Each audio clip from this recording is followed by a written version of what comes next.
tous et merci de vous joindre à nous. Je suis Cathy Battista, coordinatrice scientifique du REC et j'ai le plaisir de vous accueillir aujourd'hui au webinaire Transition vers une économie circulaire au Québec. Ce webinaire sera présenté en anglais. N'hésitez pas à activer les sous-titres et la traduction automatique dans les options Zoom en bas de votre écran. I'm Cathy Battista, the scientific coordinator for the RECQ. That's an acronym for the Quebec Circular Economy Research Network. And it is my pleasure to welcome you to today's webinar, Transitioning to a Circular Economy in Quebec. Today's event is a special occasion where you will get a sneak preview, a premiere of sorts, a teaser of the report that Quebec Circulaire, in collaboration with its partners CLC and Smart Prosperity, will officially publish, I believe, next month. So you can check out the intermediary report that's here. We will have someone put the link in the chat. So it's my great pleasure now to introduce our moderator for today, Emmanuel Reflet, professor at HEC and co-holder of the RECQ's Axis 1 on processes and change to the transition to a circular economy. Over to you, Emmanuel. Merci beaucoup, Cathy. So my name is Emmanuel. So I'll be just introducing our two panelists. So I think this is a very important work that we are doing here today because we are presenting today. Basically, circular economy has been on the map in the beginning in a very peripheral way, 10 years ago, 12 years ago, and now it's gaining traction. And it's very important to take stock of what has been accomplished and what needs to be accomplished, both in Canada and in Quebec. So, today, we'll hear from Stéphanie Jagoux. Stéphanie is a senior consultant in circular economy.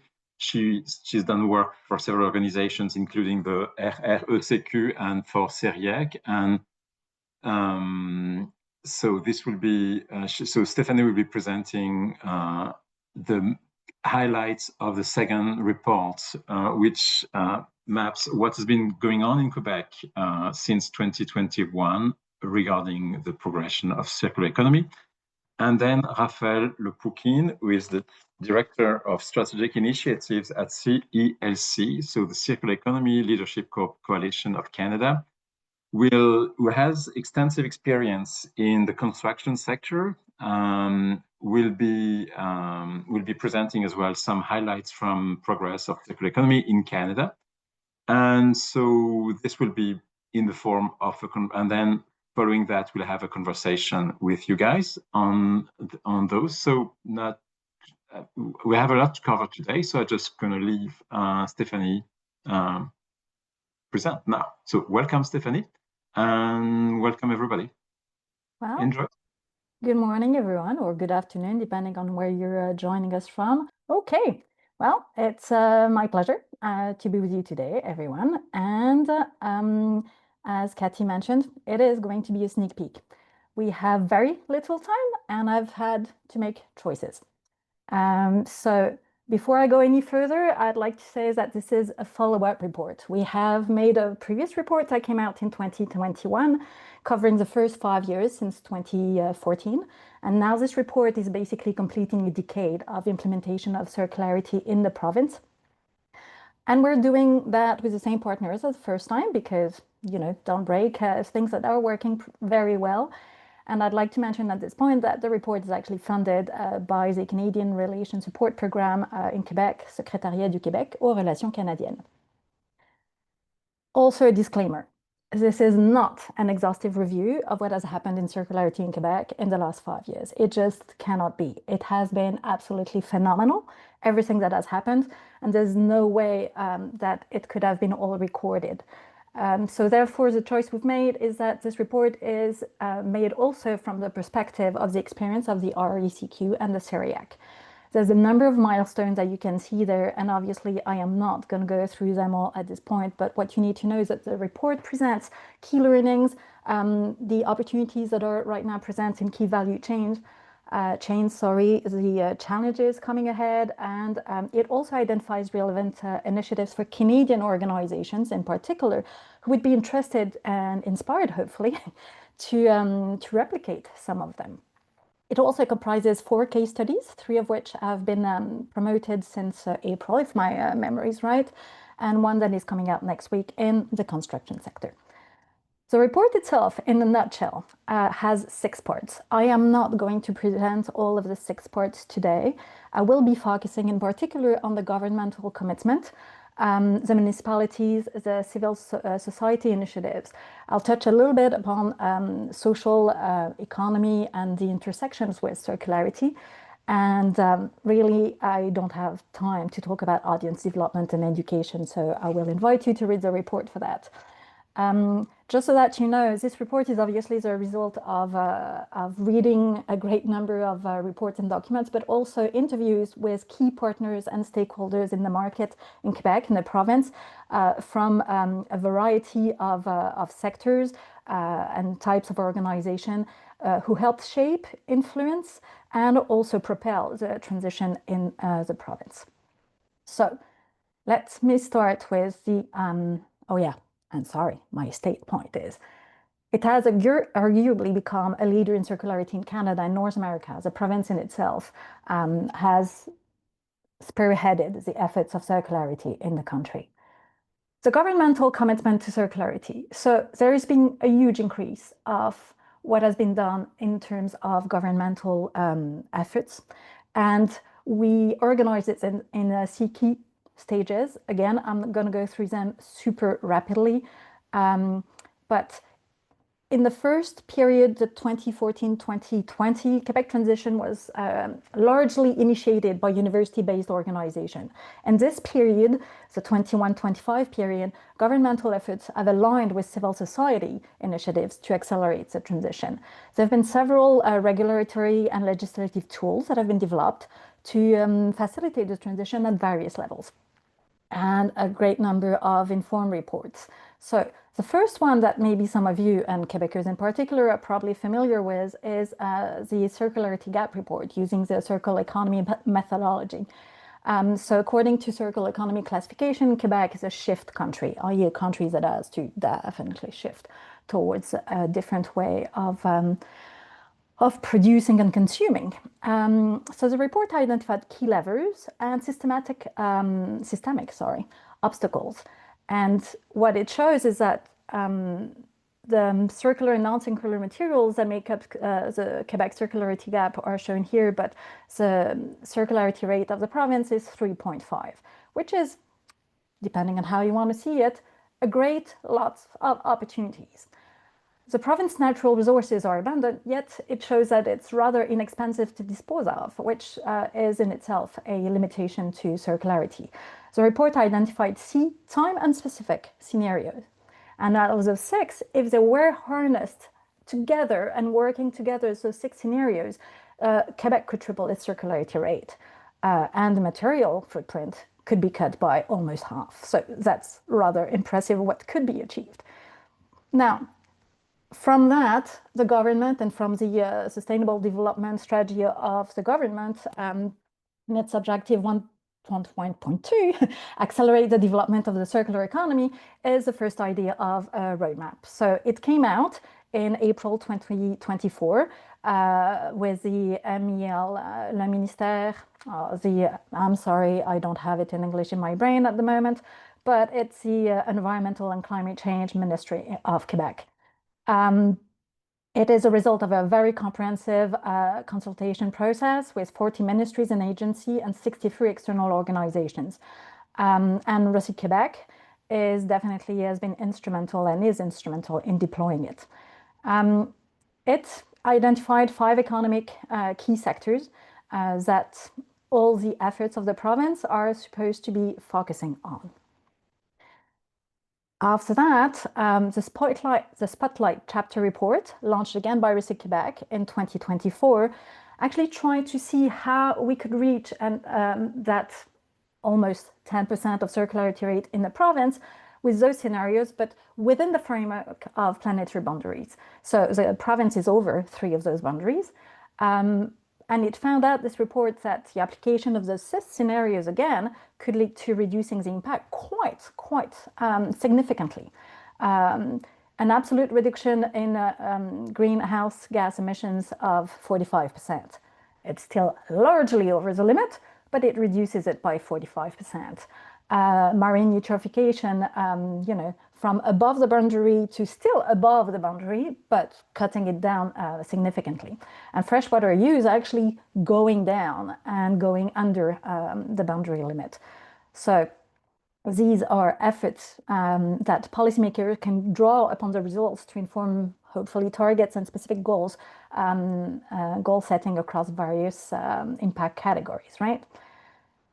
So now you have the GAP report, you've got the roadmap, you've got the planetary boundaries report, and therefore you have an action plan. So the PMOs, the Plan d'Action, the action plan, 25-28 was launched just recently in April, and at the Canadian Summit on Circular Economy.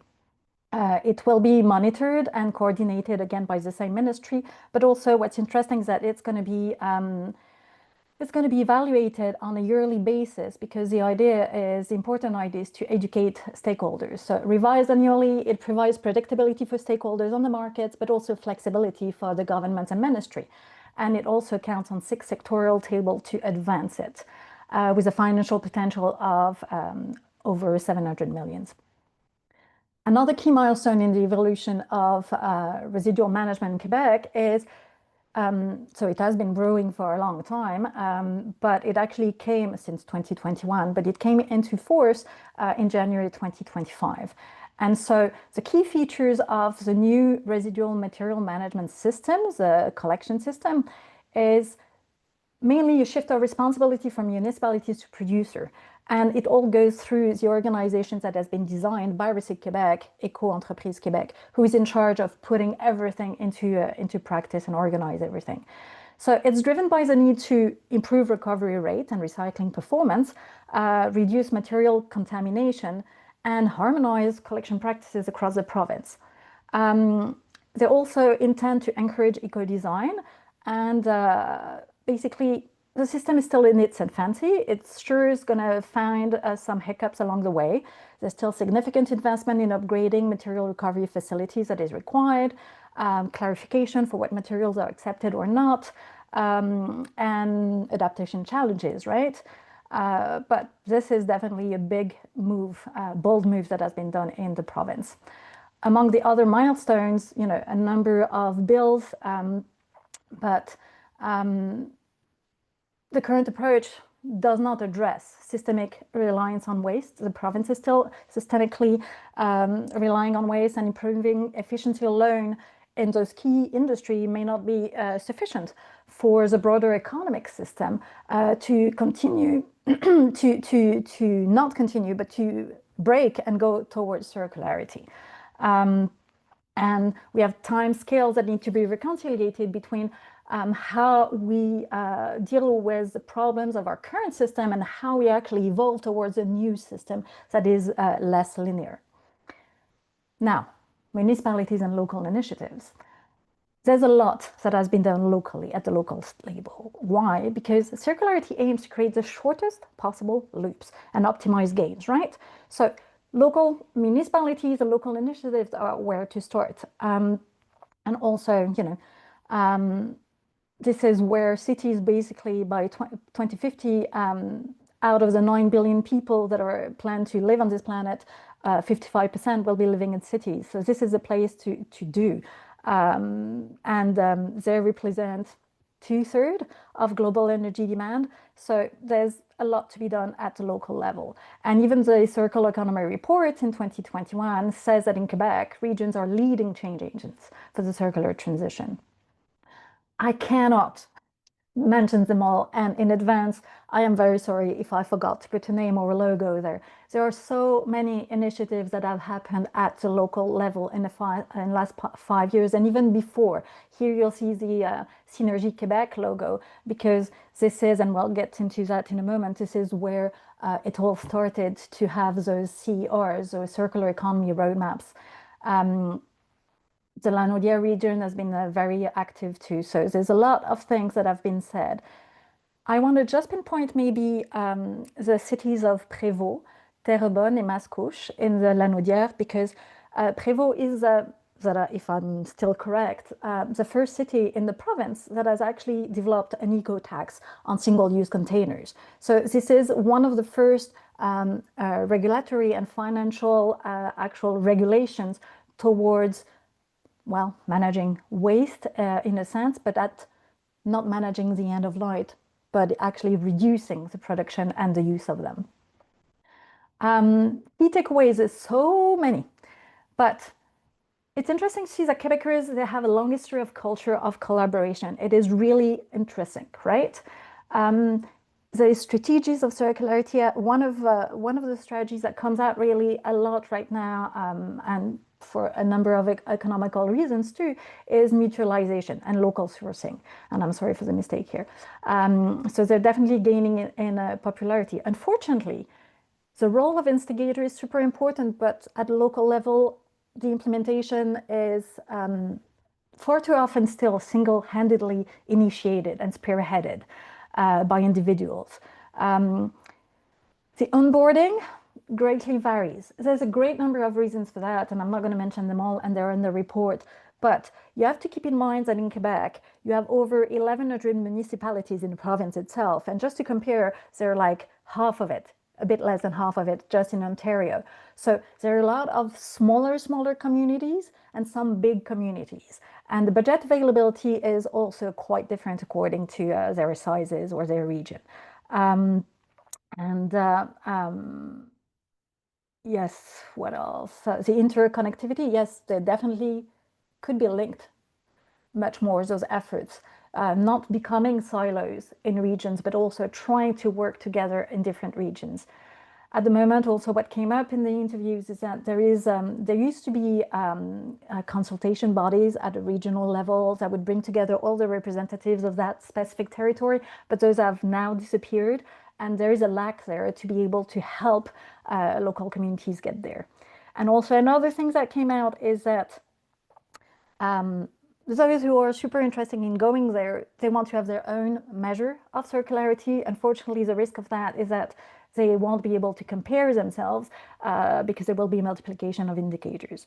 So there's also the ambition of scopes of CR will depend on a number of things, but the knowledge of elected officials and staff is definitely one of the key things.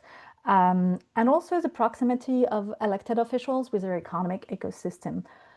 Obviously, local challenges and realities, right, will shape the priorities in the plan. Opportunities right now, the Ministry of Municipal Affairs and Housing play a key role and has come up with an action plan that is definitely in favor. And the regional fund, Fonds Région et Ruralité, also has a number of finance. But there's a report that came already in 2020 by a research organization in Quebec named Cyrano, is that political and legal frameworks right now are more hindering than helping the transition to circularity, and we should be working a lot on that.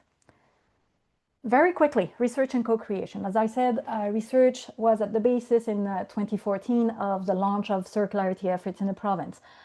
But it has boomed in the last 5 years with new research network. They are working together, they are interconnected more and more. They are also including the concepts of climate change and biodiversity, not only circularity as a standalone concept. And there's a lot of co-construction and action research partnership, and I'll delve into that into a moment. Not only at the university level, but also at more the CEGEP, which is a Quebec-specific organization, educational organization just before university and after secondary school. And it has had impact, definitely, on some of the key legislation that came out and on the roadmap because of consultation, among other things. So it is an open laboratory for co-creation, new business models, and a great number of things. So here, again, I feel like I'm doing name dropping, and again, I'm very sorry if I forgot some of those new, but this one image says it all. This is the RRECQ funded research collaboration. That gives you an idea. This is there, just interconnectivity, intersectionality, interdisciplinarity, all of it in one. 300 researchers, 26 universities and colleges, Canadian and international, 23 more, 50 research topics covered.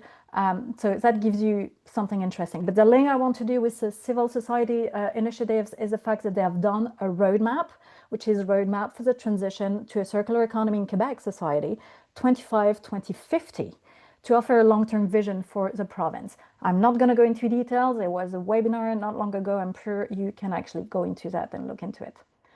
Civil society initiatives. And just to say, okay, 5 minutes, holy moly. I can't talk quicker than this. I'm going to try my best. A lot of civil society was industrial ecology and symbiosis that have spearheaded it, but living lab approach is really the key thing in the last 5 years, with the ALEC actually starting an ecosystem of living labs on a different subject and value chains, and the construction living lab was the first one.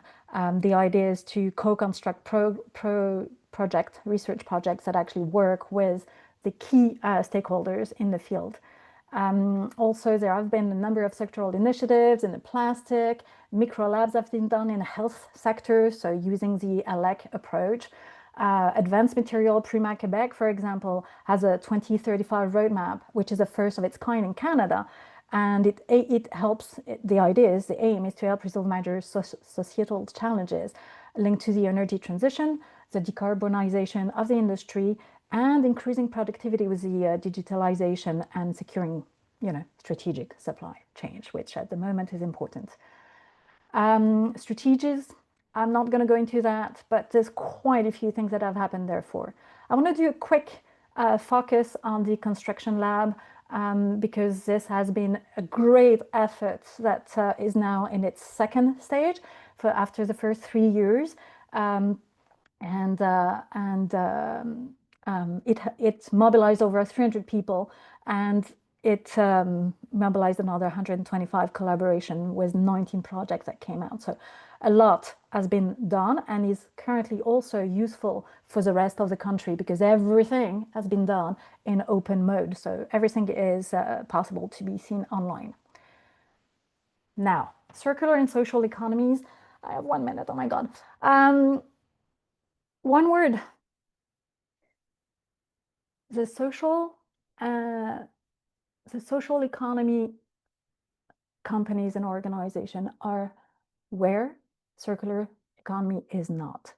They are good at finding and exploiting local resources, clearing the way and preparing the ground to create opportunities. And social and solidarity economy are inherently agile and have considerable innovation power. So in Quebec, this sector has a historically strong social and solidarity economy, and it has embraced circularity. And it also sheds, that's what I was saying, a light on a blind spot. It allows us to not only focus on material flows, but also on the social impacts and inequalities. And this is the strength of circular and social economy alliances. And this movement is growing.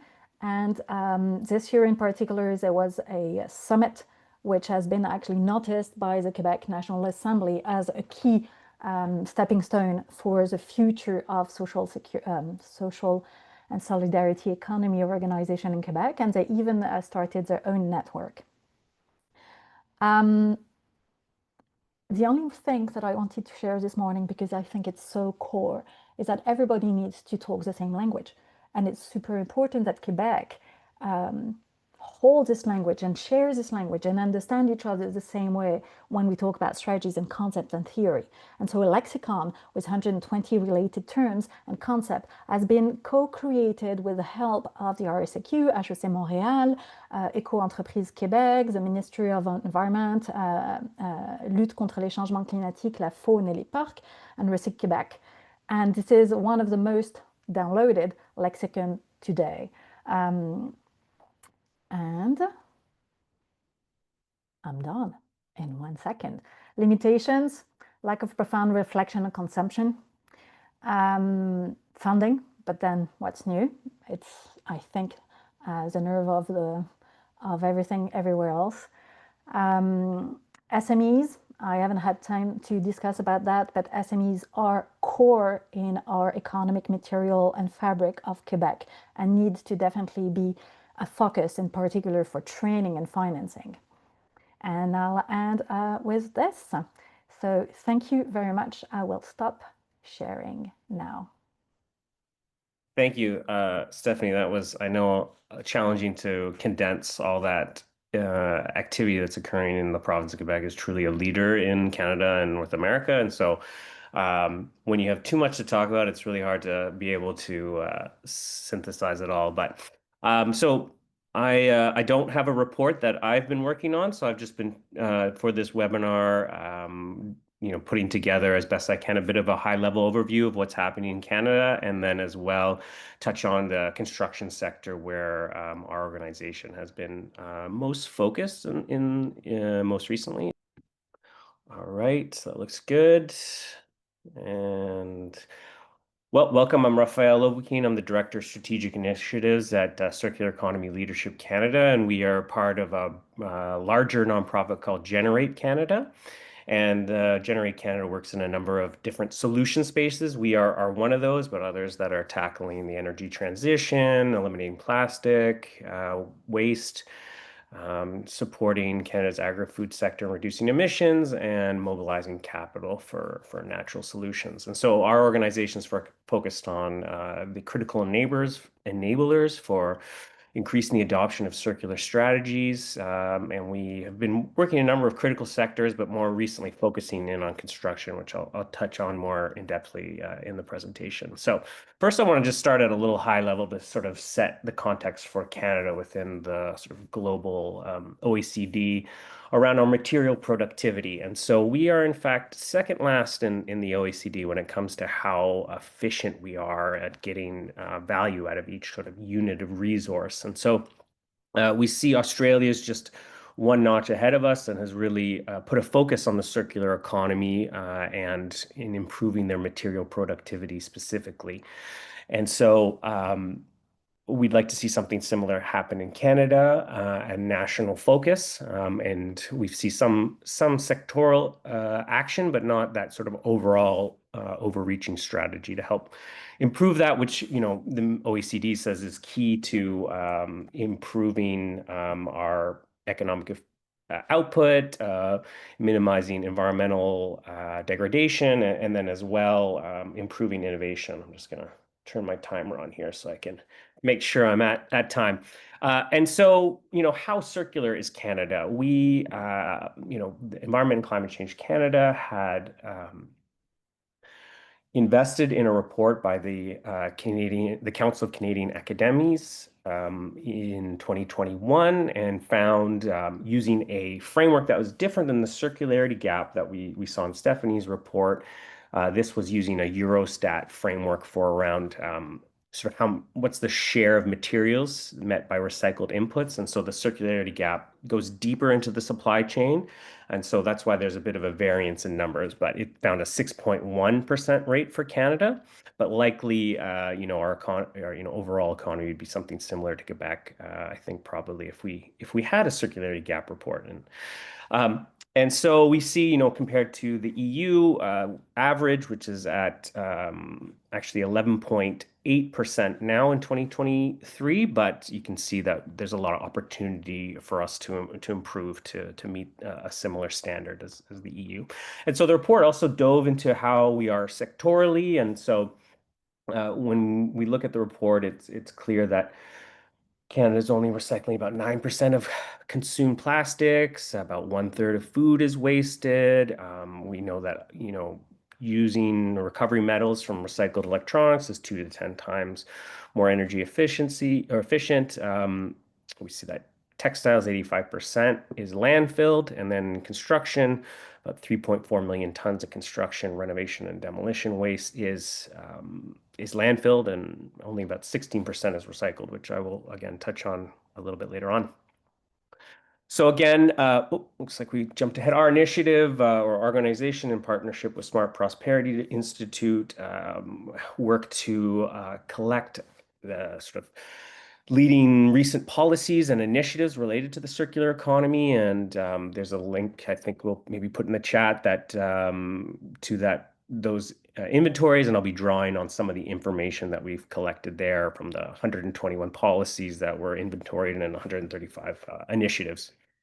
And so starting first in plastics, looking at the policy, we see good federal leadership here that has focused attention at the federal level and led to provincial policies as well, and good multi-sectoral initiatives that have come out of that.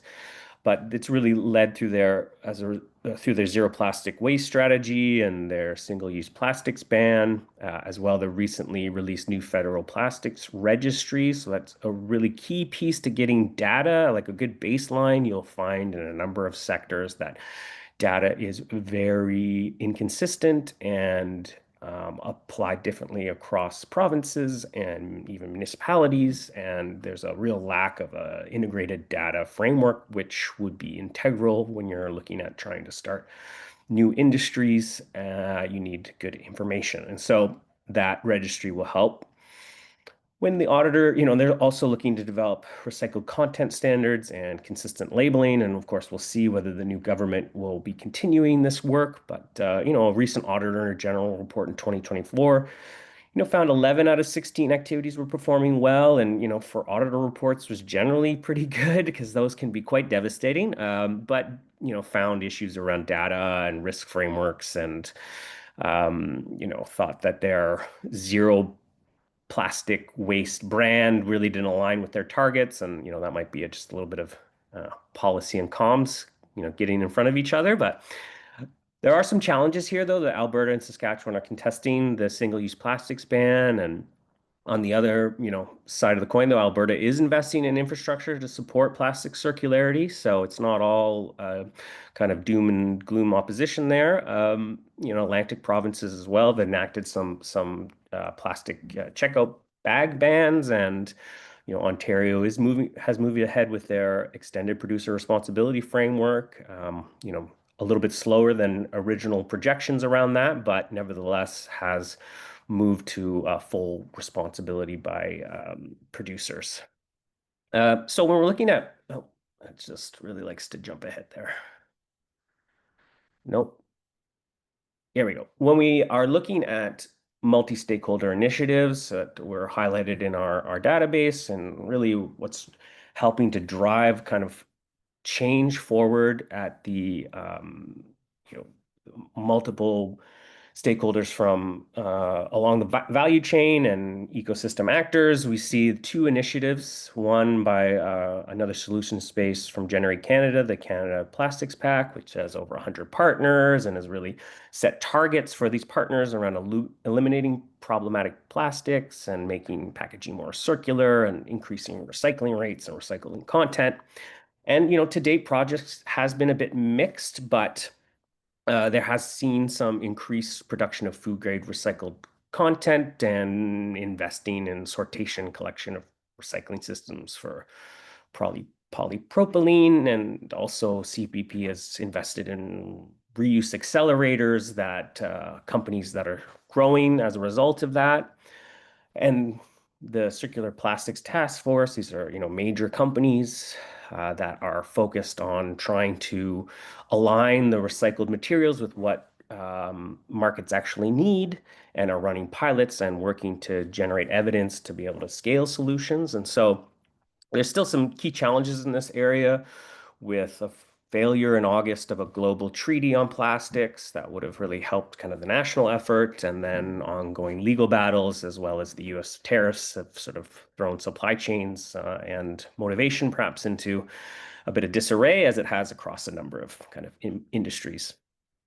And so when we're looking now at textiles at the policy level, we don't see a lot of leadership from provinces and the federal government, but some interesting municipal pilots that have helped sort of test out some different methods of increasing diversion and repair cafes and other kind of citizen engagement initiatives. But we see, from a couple of reports here what's kind of missing along the recycling reuse value chain. Of course, there's good infrastructure for the reuse of materials, and but these companies like Value Village, they're dealing with so much materials that are sent to them that a lot of it just doesn't have a recycling system to deal with that.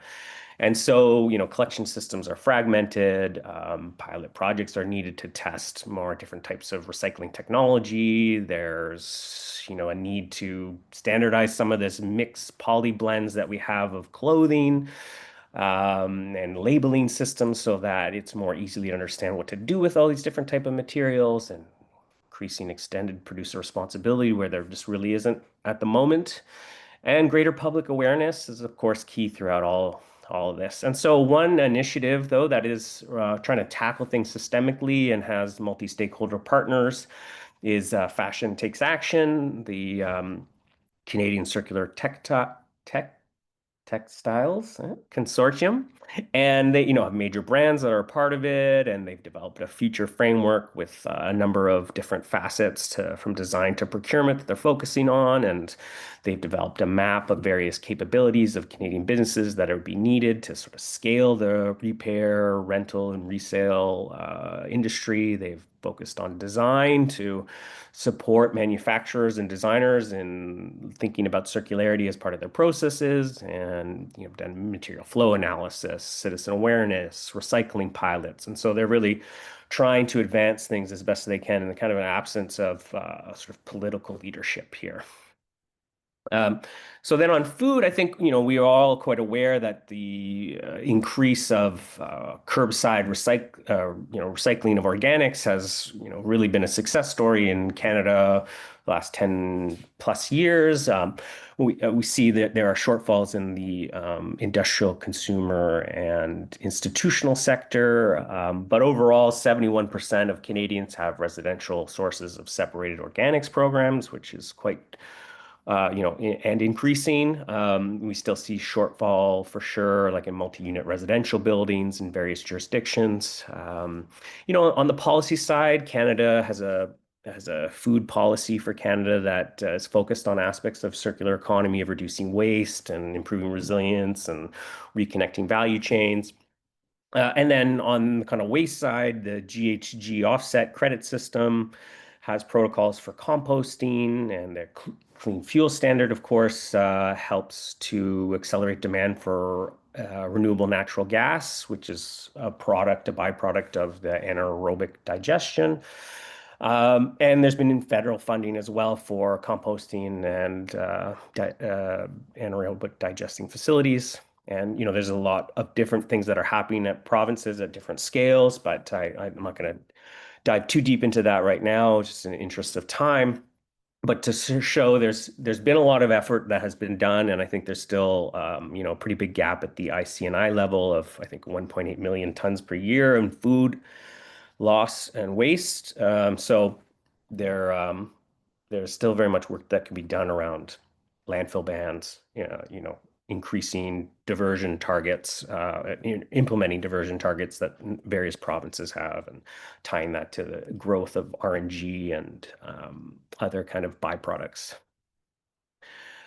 So on the food sector, there's been a lot of initiatives that I'm not going to touch into all of these, but at a high level, there's been some real targeting of work around the prevention, loss of upstream waste by changing behavior, redistribution recovery efforts, so surplus food reaches folks who perhaps might need it, and then cycling things back into compost, and a number of sort of accelerators for businesses that are trying to shift their processes and adopt more circular strategies.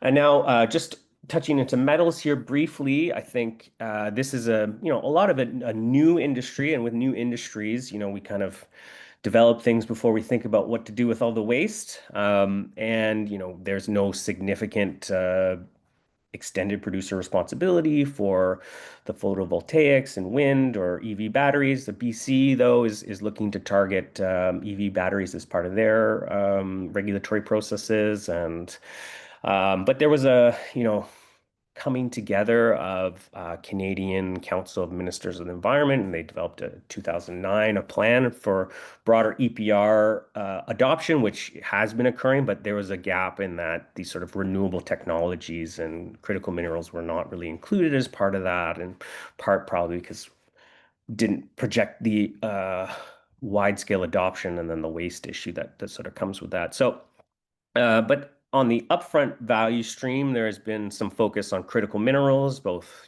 Canada, BC, and others.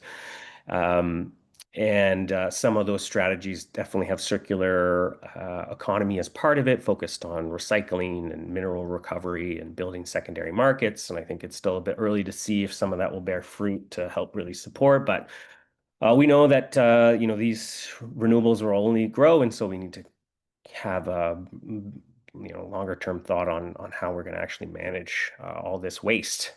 And so there's a number of strategies and opportunities that Canada could look to advance to create battery passports and traceability standards, or increasing EPRs we talked about, and then broader responsible mining practices and setting up the infrastructure. And I think you'll see in a lot of these sectors, there's a sort of similar story, as we need to ensure that we have these, clean supply, the infrastructure that underpins it, and then as well that demand on the other end for that recycled and reclaimed content. So with that, I'm just going to do a little bit of a longer dive into the construction sector, where we've been focusing over the past 4 or 5 years. And we see this as a very resource-intensive industry, but that really translates to a real lost economic opportunity. And so when looking at the waste stream from the construction sector, as I mentioned, 3.4 million tons. And that data is from about 10 years ago, and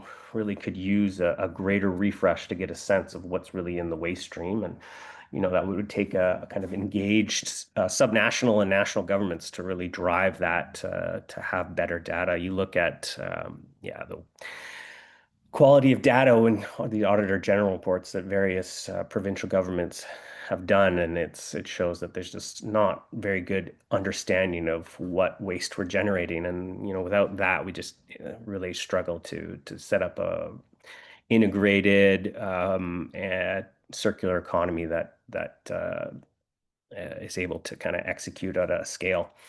And so we see this, 16% of construction waste is currently diverted, and then there's been a number of studies. There's a really great one by Lighthouse that looked at LEED buildings, and found that when they did focus on diversion, that 85% of materials, or even higher, I think, can be diverted under existing market, and we're under existing market conditions now, maybe not getting the highest and best use out of those materials, but shows there's a lot of opportunity if we, focused our attention on ensuring that supply is clean, the infrastructure is there, and demand on the other side is also seeking to leverage these materials.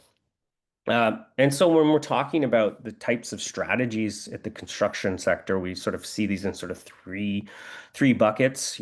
How do we design buildings? How do we think about them to be, more circular, more adaptable, so that they can be, reused and shifted throughout their life of the building? And then at the end of life, can we disassemble them easily and harvest those materials? And when we are operating buildings, can we extend the life of them? Can we use more durable materials? Can we repurpose them and incorporate some of that design for disassembly and adaptability principles into the way we renovate buildings?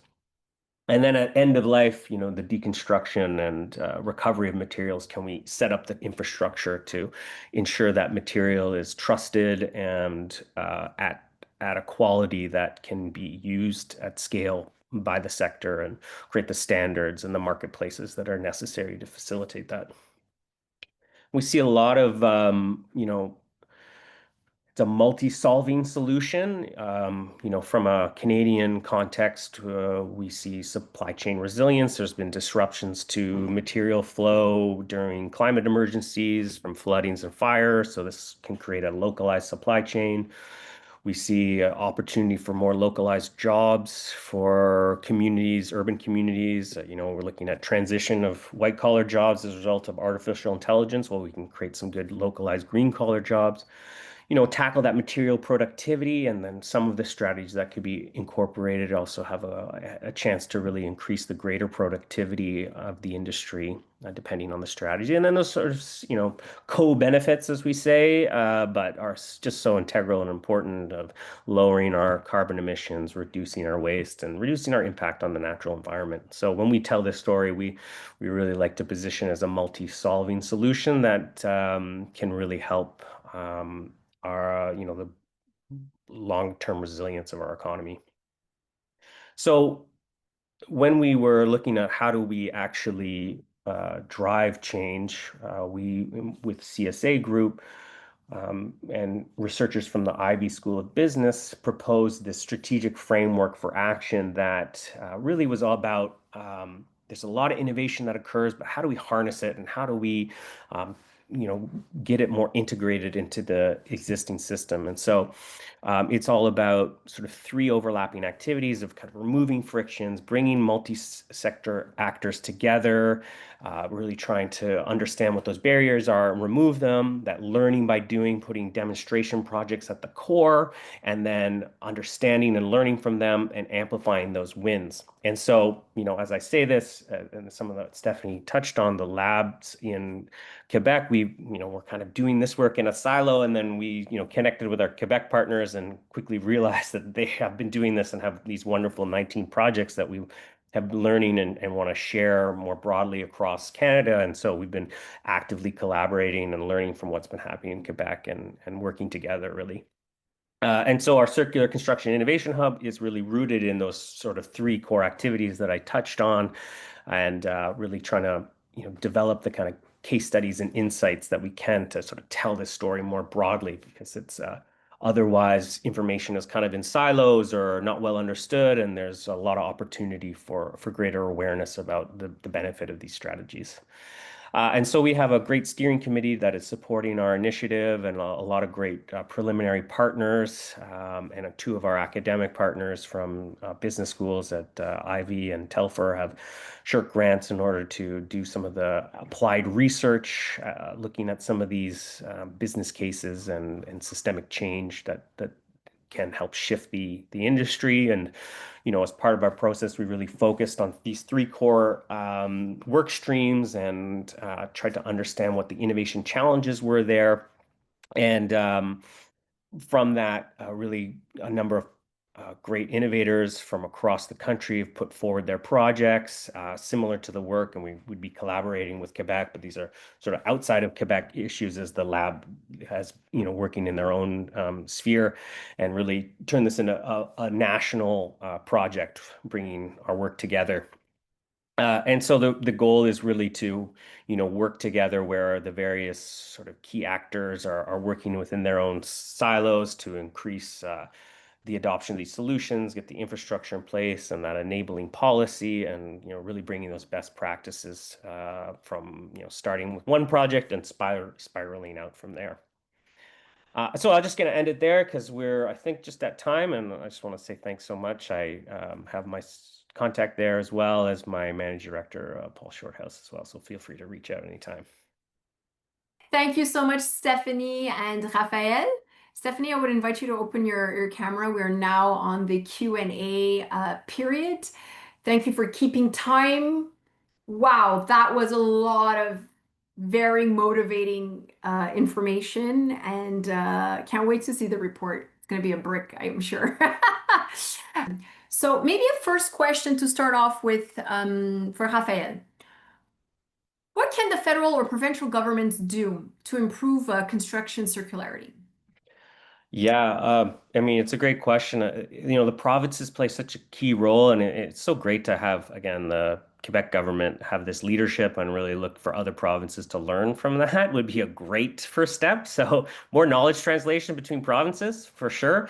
But also, there are, of course, building codes, and there's how much does waste cost to throw things out. You see, we have my curb, there's a gentleman with a truck comes and collect all the metal because there's a price signal there, and we have the unofficial economy kind of working where we don't necessarily have the infrastructure in place to leverage that. But waste signals send or cost of waste send signals.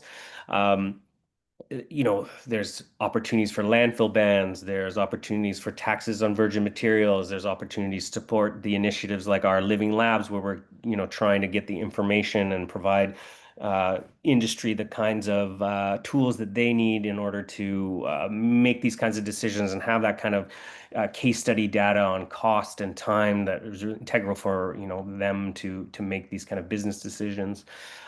There's so much that can be done. It's just I think there's a political will to really see the value of this, and really we got to turn. It's up to us to kind of turn the mentality away from this as like a waste and environmental issue. This is an economic opportunity, and there's a lot of co-benefits that derive from it. And so at the federal level, I think the national framework, better data, leadership. It shows on plastics how that kind of leads to other provincial leadership and other multi-stakeholder initiatives that want to help move in that direction. And so I'll just leave it at that. Thank you so much. Stephanie, maybe a little housekeeping question that popped up. What is CER for the benefit of everyone? Yes, thank you. This is one that I tried to answer and then I did something wrong. CER, Circular Economy Roadmaps. Sorry, because imagine how many times I had to write it on the report. So researchers actually shorten it to CER. Perfect. Now a little more in-depth question. Stephanie, I saw your enthusiasm and lack of time to fully discuss social economy organizations. Now, would you say they're the future of circularity in Quebec? Or what are your thoughts on that? To be honest with you, I think they should be the future of circularity pretty much anywhere and everywhere, not only Quebec. In Quebec, the difference is that historically, the province has been very strong in the social economy. So we already have a stronghold in place. And in the last few years, they really embarked on circularity, and they've made a huge difference in discovering new markets and making them profitable. Right now, that was one of the questions that I answered.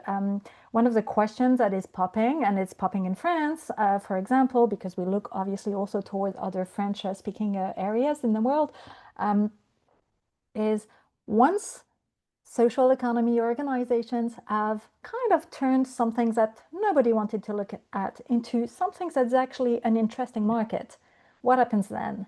What happens then? Are capitalistic companies going to come in and therefore, and I have nothing against business, but the question is that social economy organization put forward social impact, social benefits, not benefits in that sense of money, but, and so what, are they going to be wiped out? So they're doing all the groundwork, and then as the benefits are being ripped by bigger organizations that have the money to make it bigger, to scale it up, but not necessarily take into account the local and societal needs. So yeah, I think they should definitely be given much more room and being enabled to upscale, and not only in what they're doing right now.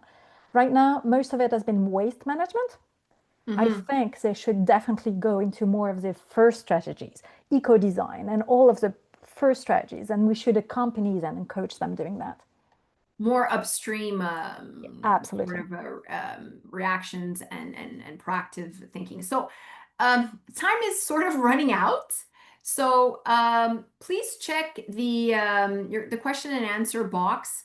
Lots of questions have been answered and the answers have been shared with you. We're going to continue to sort of answer those questions in writing for a couple of minutes. But right now, perhaps in a nutshell, Raphael, what are your last thoughts that you want to leave on the people with us today?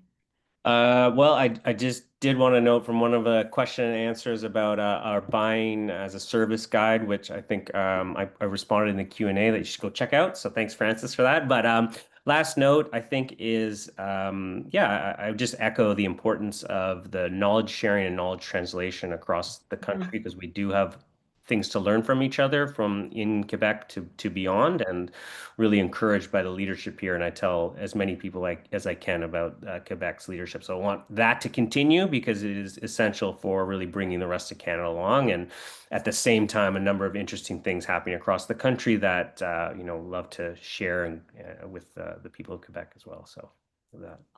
Thank you so much for those thoughts. And Stephanie, 30 seconds or less? I actually totally share this, and that was one of the questions Yeah. also in the Q&A, and I definitely think there is some research that could be done into finding out why there's not enough collaboration at the moment between all the provinces and territories, but not only the research, but actually practically maybe making, fostering those exchanges. How can we do that? Mm-hmm. Well, thank you so much, Stephanie, Jagou, and Raphael. Oh, can you say your last name so I don't butcher it? Me or Stephanie? Raphael, yes. Yeah. Thank you. And to Emmanuel for moderating and for sharing your thoughts with us. Thank you to the team that helped today's event. I think it went flawless from my angle. We worked hard on this new webinar setup.